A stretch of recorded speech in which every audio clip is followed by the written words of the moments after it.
পরিস্থিতি খারাপ ছিল বলে দিয়েছে, কন্ডিশনটা একবার গিয়ে দেখে আসলে বাড়িতে রাখতে দিচ্ছিল না, বলছে একটা কুকুর দেখে এত মায়া পড়ে গেছে। আমি কোনাতে আছি কেন?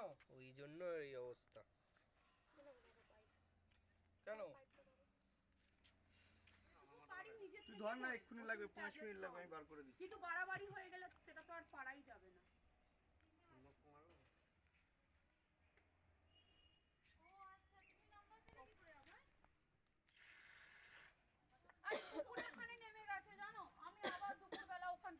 অনেকগুলো ফুটো হয়েছে।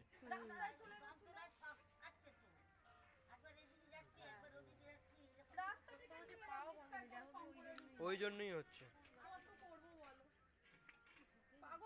কিছু ঢোকেনি, পোকা হয়ে গেছে কেটে, ভিতরে পোকা আছে। ওই দেখো পোকা বেরোচ্ছে, ওই দেখো।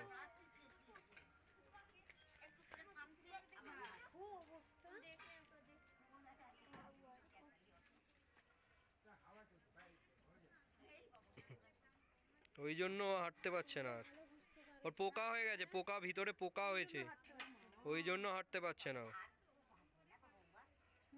আর বাথরুমের জায়গায় হয়েছে,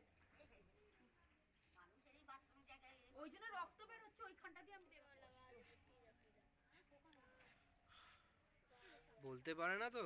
হ্যাঁ, তাই জন্য না ওইখানটা বারবার ও চাটছে। হ্যাঁ, কিছু করার নেই।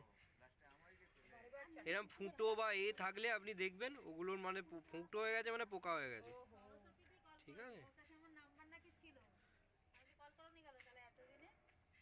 এবার আমার সাথে না কেউ ধরে না, আমি তো একাই করি। হ্যাঁ, বুঝতে পেরেছি।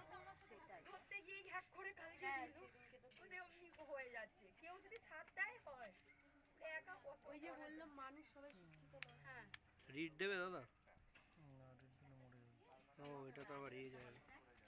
আর কি মারকুট মারকুট মারকুট ये ভ্যাকসিন নিয়ে চলে এলাম আবার 22 তারিখে ট্রেন। আমি জাগে দিয়ে চলে আসি।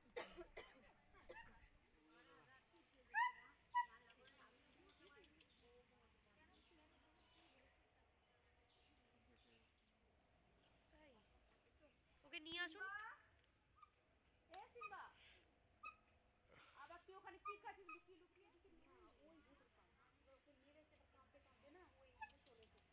এবার এত কাঁপছে যে আমার চোখ দিয়ে জল বেরিয়ে গেছে। তখন আমি ওকে নিয়ে এসে আমি ভাবলাম তাহলে এখন ফোন করি, বলবেন যে পিডব্লিউডির রাস্তা ওখানে কেটে দিলে কিছু করার নেই।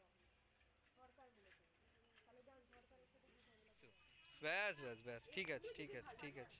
ওর স্প্রে আছে, আমি ওখানটা ও দাঁড়িয়ে যাবে, দাঁড়িয়ে যাবে, ও দাঁড়িয়ে যাবে, দাঁড়িয়ে যাবে।